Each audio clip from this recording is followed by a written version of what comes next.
Padre, gracias por esta preciosa mañana. Mañana en que como iglesia podemos reunirnos para adorarte. Señor, no hay nada comparado con llegar a tu presencia, entrar al trono de tu gracia para adorar tu nombre.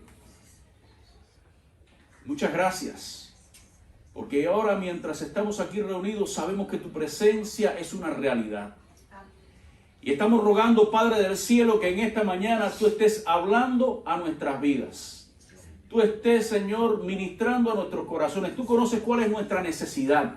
Tú conoces, Padre del cielo, con qué estamos batallando. Conforme a cada uno de estos motivos, yo te pido que tú te glorifiques. Hables a nuestras vidas y trates con el corazón de cada hermano que está enfermo, que está batallando con problemas, Señor, en sus hogares, en su familia. Levántales en el nombre de Jesús. Trae fortaleza, Señor, y en esta mañana una vez más declaramos con nuestros labios que confiamos y descansamos en tu voluntad y en tu soberanía. En estos instantes, Padre, queremos rogarte que tú, Señor, estés revelando a Cristo en nuestros corazones y que quites lo que pueda estar estorbando en medio de nosotros. En el nombre de Jesús. Amén y amén. Gracias, familia. Pueden sentarse. Quiero invitarles a que abran sus Biblias allí en el libro de Filipenses, donde tuvimos la lectura devocional. Y como usted sabe, hace ya un poco más de un mes comenzamos una serie de mensajes titulado Empujando Juntos. Y hemos estado fundamentando estos mensajes en el libro de Filipenses. Este libro de Filipenses es conocido como la carta del gozo porque el tema del gozo se repite constantemente en esta carta. Pero hermanos míos, esta carta llena de gozo, llena de alegría, también lleva un propósito para la iglesia de Filipo. Y es el propósito de la unidad. Y hermanos míos, en los tiempos en que estamos viviendo, si hay algo que como iglesia necesitamos, es estar unidos. No solo juntos, sino unidos. Yo recuerdo que cuando yo era pequeño en la escuela, nos dieron unas revistas, unas revistas que traían a veces así como los cómics. Era una revista cubana que se llamaba El Zum Zum. Y entonces era una revista que el fin de toda revista comunista es adoctrinar. Y entonces al final había como una historieta, un cartoon, y presentaba que en el futuro, en el 2026 creo que era, guerras entre naves espaciales y cosas así. Pero al final de este cómic, al final de esta historieta, simplemente las personas estaban viendo una película en un teatro y todo el mundo salió y decía, yo no sé cómo piensan que nosotros en el futuro somos tan malos. Y entonces presentaban un futuro perfecto. Y ahí se nos enseñaba de que en el comunismo el futuro iba a ser perfecto. Pero amados hermanos, no en el comunismo, no en el capitalismo, en cualquier sistema donde estamos viviendo ahora, usted mira la situación en la que estamos viviendo y estamos mejor. Estamos en una sociedad perfecta. Hermanos míos, en el pasado las personas pensaban que cuando el ser humano llegara a cierto conocimiento, cuando hubiera ciertas ideas, las cosas iban a cambiar. Pero todo lo contrario. Hay una canción de Roberto Orellana que dice, el progreso que vivimos ahora no elimina la maldad, la perfecciona. Y usted mira a su alrededor y la maldad, la corrupción, todos los días se perfecciona más. Ahora, usted y yo como cristianos, usted y yo como hijos de Dios, ¿qué debemos de hacer? El apóstol Pablo escribe aquí a los filipenses en este capítulo 2 y le dice en el versículo 14, dice, haced todo sin murmuraciones y contiendas para que seáis irreprensibles y sencillos, hijos de Dios sin mancha, en medio de una generación maligna y perversa, en medio de la cual resplandecéis como luminares en el mundo, asidos de la palabra de vida, para que en el día de Cristo yo pueda gloriarme de que no he corrido en vano, ni en vano he trabajado. Pablo le escribe a los filipenses, hermanos míos, y les recuerda algo. Les recuerda dónde es que estamos, dónde estamos viviendo en el mundo en que Dios nos ha colocado. Y dice Pablo, estamos viviendo en una generación maligna y perversa. Una generación maligna, perversa, torcida. Y usted dirá, bueno, eso fue en los tiempos de Pablo. Quiero decirte, hermano, que cada generación tiene su perversión, tiene su malignidad. Cada generación que no tiene a Cristo, cada generación que vive sin Dios, vive de la misma manera. Torcida, corrompida, maligna. Y los filipenses, hermanos míos, no eran ajenos a eso. Ellos vivían en esa misma condición. Cuando el apóstol Pablo plantó la iglesia de Filipo, quiero decirte que, bueno, cuando vamos al libro de Hechos, usted encuentra la historia de cómo fue que se plantó la iglesia de Filipo. Ya lo hemos mencionado antes. Pero quiero decirte que Filipo era una ciudad donde se habían establecido muchos soldados romanos que se habían jubilado y iban a vivir allí. Soldados, usted conoce por referencia cómo es la vida de un soldado y más la vida de los soldados de aquellos tiempos. Y Pablo estableció una iglesia, la primera iglesia en Europa, donde, amados hermanos, el paganismo era al extremo. Las personas estaban viviendo en un mar de paganismo, en un mar de corrupción, donde la influencia de los soldados jubilados, a veces pensamos en los soldados que presentan en la televisión, bien vestidos, bien correctos, bien respetuosos. Pero, hermanos míos, todo lo contrario a eso es la vida de los soldados, y especialmente en aquellos tiempos. Aquella iglesia estaba sufriendo oposición. Cuando Pablo les escribe en los primeros versículos del capítulo 1, les recuerda y dice que no se preocupen por la oposición que estaban enfrentando. De afuera había personas que estaban mirándoles y se oponían a que se predicara el evangelio. Ustedes recuerdan que cuando se estableció esa iglesia, Pablo estaba predicando, echó fuera el demonio de una joven, y enseguida toda la población fue hacia arriba de Pablo y Silas y los lanzaron a prisión después de haberlos azotado. Así que usted puede imaginarse en qué contexto estaba creciendo la iglesia. Por otra parte, miren qué detalle más interesante. La iglesia de Macedonia era una iglesia pobre. Era una iglesia pobre. Pero como siempre pasa, los que menos tienen son los que más dan. ¿No se ha dado cuenta usted de eso? Cuando Pablo escribe a los Corintios, en capítulo 8, versículo 5, dice: y no como esperábamos, sino que asimismo se dieron primeramente al Señor y luego a nosotros por la voluntad de Dios. Hablando de la iglesia de los filipenses. Esta iglesia una y otra vez le mandó ofrendas a Pablo para sostener su ministerio. Una y otra vez estaba recogiendo ofrendas para ayudar a los hermanos en Jerusalén. Esta era una iglesia pobre, pero una iglesia con un corazón dadivoso. En el capítulo 3, versículo 2, el apóstol Pablo recuerda que también estaban enfrentando problemas con falsos maestros. Habían falsos maestros que querían introducir doctrinas erradas, doctrinas que los iban a desviar del camino correcto. Y como si esto fuera poco, dentro de la iglesia estaban sufriendo división. Habían dos hermanas que entre ellas tenían conflictos, entre ellas habían problemas, y Pablo le pide a un amigo, un hermano: tú, consiervo nuestro que has luchado con nosotros, ayuda a Evodia y a Síntique, porque entre ellas había disensiones. En medio de ese contexto estaba la iglesia de Filipo. Pero, amados hermanos, déjame hacerte una pregunta en esta mañana. Es muy diferente al contexto en que vivimos nosotros, un contexto de total corrupción, un contexto donde el mundo está completamente torcido, un contexto donde se oponen al evangelio de Cristo, un contexto, hermanos míos, donde constantemente hay doctrinas equivocadas que quieren llegar a nosotros. ¿Cuántas cosas podemos ver en este mundo? Pero quiero decirte una cosa, hermano, que estamos en el lugar donde Dios nos quiere. Vivimos en una generación perversa y torcida, pero es aquí donde Dios te quiere. Es aquí donde Dios te puso y es aquí donde Dios te quiere. En el Evangelio de Juan, capítulo 17, versículo del 15 al 18, ahí encontramos en esa preciosa oración de Jesús. Qué tremenda, hermano, oración de Jesús por su pueblo. Ya hemos predicado sobre eso antes. Pero ¿qué es lo que le pide Jesús al Padre?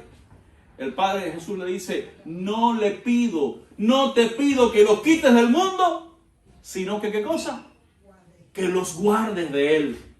En el mundo vamos a tener aflicción. Jesús lo reconoce. Jesús se lo dijo. Jesús nos advirtió. Jesús no nos engañó nunca. Él nos dijo, en el mundo tendréis aflicción. Pero confiad. Bendito sea el Señor. Yo he vencido al mundo. Estamos en el lugar que Dios nos ha puesto. Pablo escribió a los Corintios, capítulo 5, versículo 9, dice, os he escrito por carta que no os juntéis con los fornicarios. No absolutamente con los fornicarios de este mundo, o con los avaros, o con los ladrones, o con los idólatras, pues en tal cosa os sería necesario salir del mundo.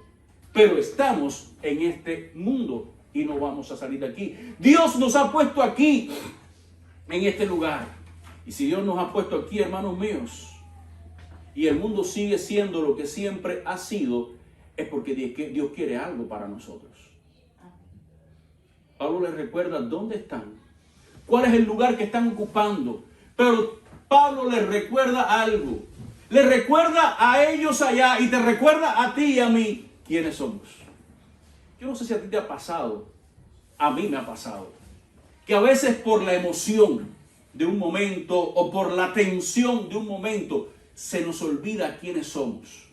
Y no me refiero a olvidarme de que yo soy Víctor Manuel de Quesada Pérez, pero sí olvidarme de cuál es mi posición, de cuál es mi responsabilidad. ¿No te ha pasado que en algún momento de alegría? Yo recuerdo que vi una película hace algún tiempo atrás donde había un grupo de soldados que estaban de fiesta y llegó el capitán muy serio, no puede ser, y se sentó y yo voy a compartir un rato con ustedes.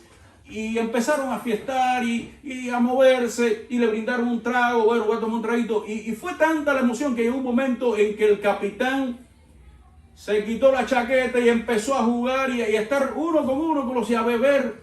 Y cuando vino un superior y encontró aquello, puso en disciplina al capitán, porque en el momento de fiesta y de alegría se había olvidado cuál era su posición y cuál su responsabilidad. Ahora, hermanos míos, ¿no nos ha pasado que a veces estamos en un momento entretenidos, distraídos o emocionados y se nos olvida quiénes somos como cristianos? Pablo les dice a esta iglesia de Filipo que recuerden que ellos son hijos de Dios. Déjame hacerte una pregunta, hermano. ¿Tú estás consciente 100% todos los días de que tú eres un hijo de Dios? De que en el momento que pusiste tu confianza en Cristo y como tu único y suficiente Salvador, tú te convertiste. Tú fuiste adoptado por Dios como su hijo. Pablo le dice aquí a los filipenses en esta preciosa carta, para que seáis irreprensibles y sencillos, hijos de Dios sin mancha, en medio de una generación maligna y perversa. Hermanos míos, el mundo es del diablo y se comporta como tal. Recuerden que Jesús, hablando en una ocasión con los fariseos y los escribas, les dice, vosotros sois de vuestro padre el diablo, porque las obras de vuestro padre hacéis. Ahora, aquí Pablo estaba siguiendo un principio natural. Los hijos van a hacer las cosas que ven a hacer el padre. ¿Es así o no es así? Ahora, si nosotros somos hijos de Dios, debemos de comportarnos como tal. Si somos hijos de Dios, debemos de vivir como tal. Hermanos míos, somos hijos de Dios porque hemos sido adoptados. Miren cómo dice la palabra, el apóstol Juan en el capítulo 3, versículo 1 de su primera carta dice, mirad cuán amor nos ha dado el Padre para que seamos llamados hijos de Dios. En Romanos 8, 16 y 17, Pablo con mucho gozo dice, el Espíritu mismo da testimonio a nuestro espíritu de que somos hijos de Dios. Y si hijos, herederos y herederos de Dios y coherederos con Cristo. Bendito sea el Señor, hermanos. Qué bendición saber de que somos parte de la familia de Dios. De que hemos sido adoptados. De que somos parte de la familia del Señor. De que ya no somos extranjeros, ya no somos enemigos. Ahora Dios nos dice que somos hijos. ¿Cuántos privilegios eso implica, hermano? Qué bendición saber de que ya no estoy ajeno, excluido, ahora soy parte de la familia. Hermanos míos, Pablo les recuerda a esta iglesia, les recuerda porque tenemos un gran problema, y es que somos olvidadizos. Somos muy olvidadizos, y Pablo se lo dice. Pablo le dice, para mí no es molesto repetirlo las mismas cosas y para vosotros es provechoso y nos las tienen que repetir una y otra vez. Pero debemos de recordar siempre de que somos hijos de Dios y si somos hijos debemos de vivir como tal. Debemos de vivir, como dice la palabra, hijos de luz. Somos la luz del mundo. Dice Pablo en este precioso pasaje, hijos de Dios sin mancha en medio de una generación maligna y perversa, en medio de la cual resplandecéis como luminares en el mundo. Somos hijos de Dios, somos la luz del mundo. En el Sermón del Monte Jesús le dijo a sus discípulos, vosotros sois la luz de la tierra, del mundo. Sois la sal de la tierra, sois la luz del mundo. Ahora, Jesús no le dice, ustedes deberían de ser la luz del mundo. No. Jesús le dice, vosotros sois la luz del mundo.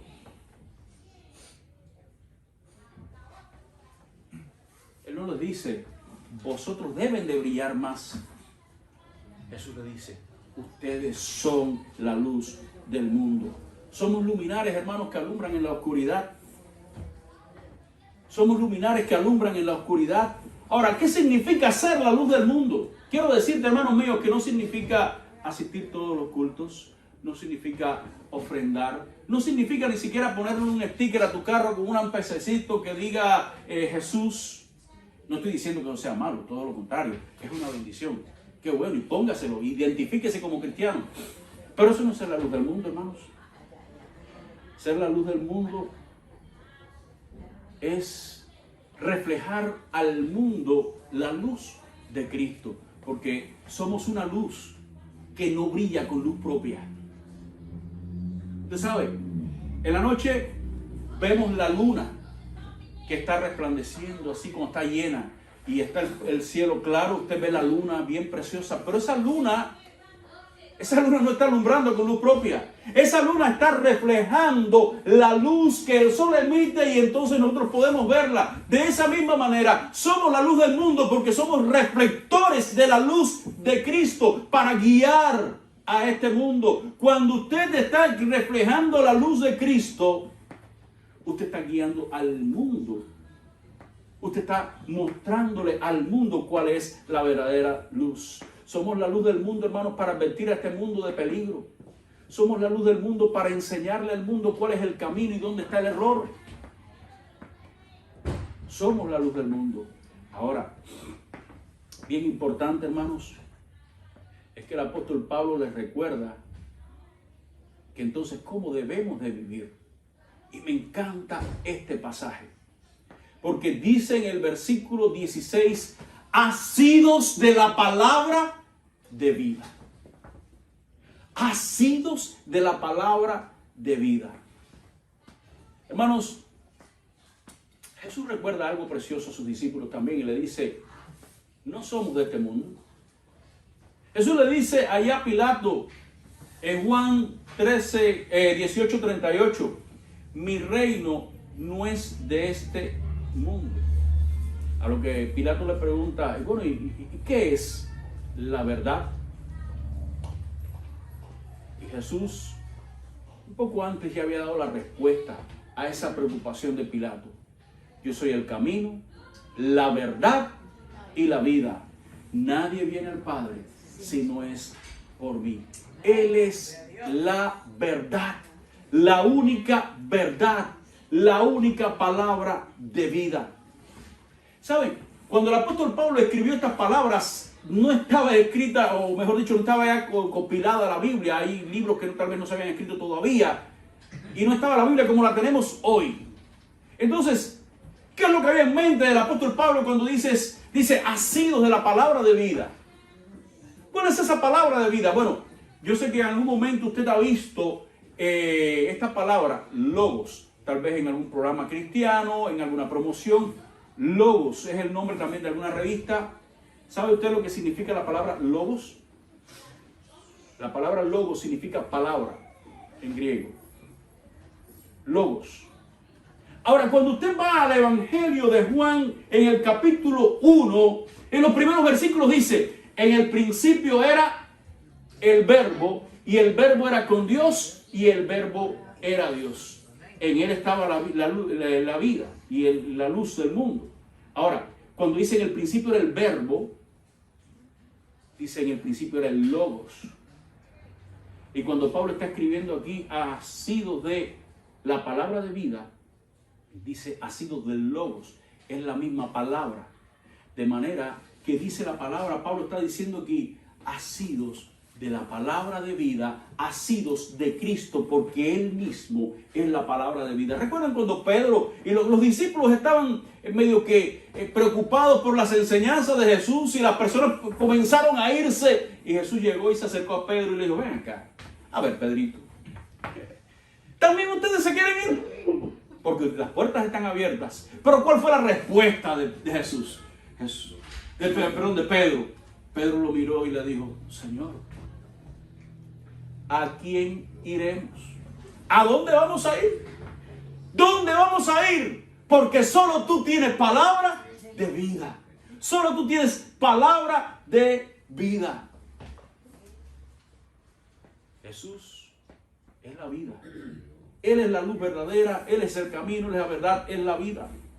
Y nos dice la palabra que debemos estar asidos de Él. Ahora, la palabra, ¿qué significa la palabra asirse? Usted va al diccionario y significa tomar o agarrar algo fuertemente con la mano. Y la idea que nos da no es simplemente de usted agarrar con su mano este pomito, sino que cuando nos dice asidos de la palabra de vida, nos da la idea de aferrarnos a algo, como que de eso depende nuestra vida. Estaba leyendo una noticia del 9 de julio del 2022 que se titulaba, el subtítulo decía: se salvó de morir. Obrero se abraza a fierros para evitar caída de 30 metros en distrito de Comas, Perú. Y miraba esa noticia y bien interesante. Y miraba las imágenes porque hay un video. Y hay un hombre agarrado de unas cabillas, no sé cómo le dicen aquí, barras de acero de un edificio. Parece que estaba amarrando algo y se dobló hacia el vacío, y aquel hombre estaba agarrado fuertemente de esas vigas, esas barras de acero, y pasaron durante aproximadamente 30 minutos y aquel hombre estaba aferrado a esas vigas, a esas cabillas, a esas barras de acero, aferrado fuertemente, porque si se soltaba iba a caer a 30 metros de altura y iba a morir. Y todas las personas se agolpaban, y las personas y periodistas y los amigos le tiraban sogas a ver si podían alcanzarlo, pero durante 30 minutos ese hombre se aferró a esas cabillas, a esas barras de aceros para poder salvar su vida. Ahora el apóstol Pablo le está diciendo a los filipenses: están en medio de una generación mala, perversa, corrupta, corrompida. Ustedes son hijos de Dios. Ustedes son la luz del mundo. ¿Cómo deben de vivir? ¿Sabes cómo podemos vivir? Lo único que nos puede sostener, lo único que nos va a levantar, lo único que nos va a animar, asirnos fuertemente de la palabra de vida. Gloria a Dios. No hay otra cosa, hermanos. No hay otra cosa.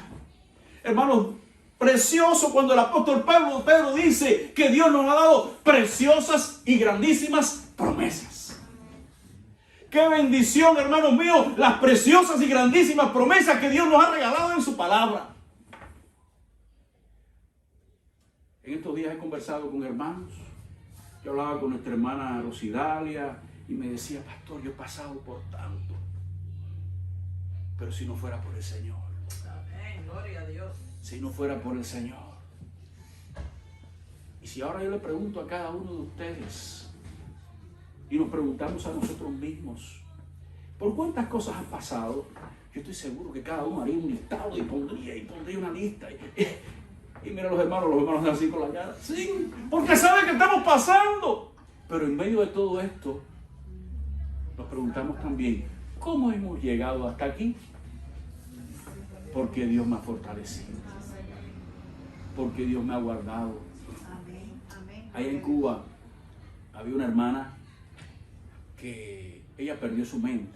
Ella fue llevada al psiquiátrico, le dieron electroshock y se llegó a un estado de locura tal que bueno, ella no era miembro, no era una hermana. Ella, cuando era un poco más joven, en un accidente murió su hija.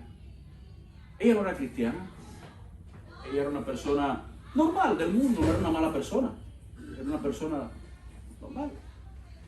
Pero murió su hija en un accidente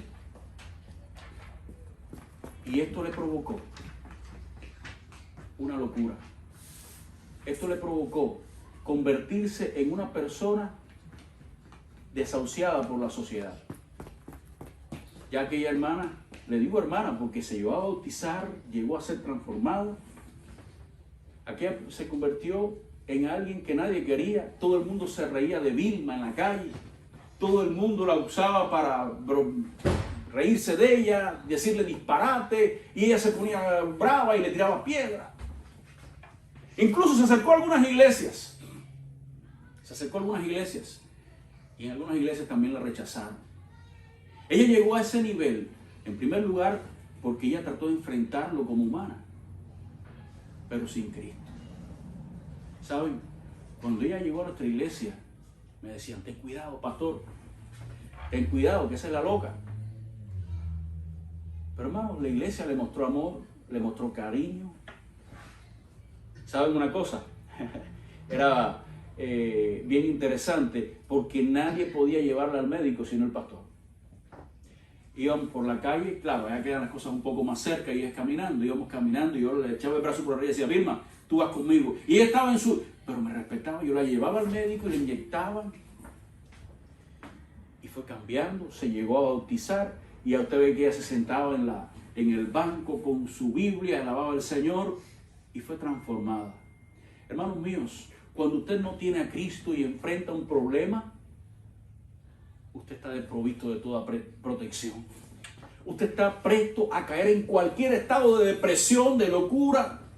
Pero cuando Dios está en su vida, cuando Cristo está en usted, dice la palabra que Dios es nuestro amparo, nuestra fortaleza, nuestro pronto auxilio en la tribulación. ¿Quién va a venir a tu auxilio? Solamente Cristo. ¿Quién va a venir en tu ayuda? Solamente Cristo. Es por eso que el apóstol Pablo le dice, ustedes son hijos de Dios, luminares en el mundo, que están viviendo en una generación maligna, perversa, corrompida. No esperes nada bueno de este mundo.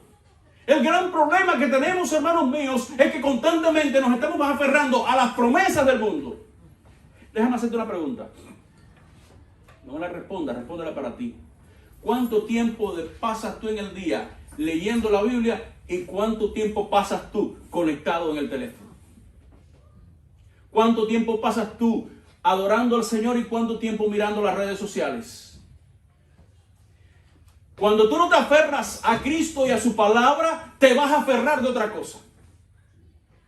Pero cuando te aferras de otra cosa, siempre va a fallar. Cristo es el amigo que nunca falla.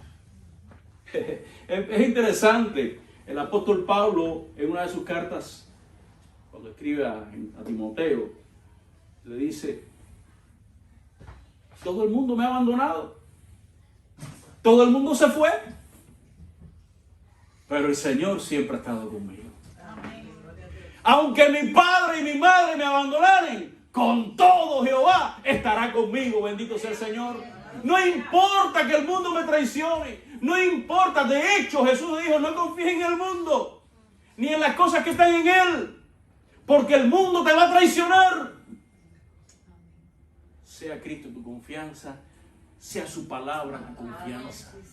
El Señor dice Pablo, asidos de la palabra de vida. No simplemente agarrados de ella, sino asidos, porque de ello depende tu vida. Porque de ello depende tu salvación. Porque de ello depende tu fortaleza. Porque de ello depende tu estabilidad emocional. Porque de ello depende todo. Yo he escuchado tantas veces a los hermanos decir, ay pastor, he estado mal, pero si no hubiese sido por el Señor.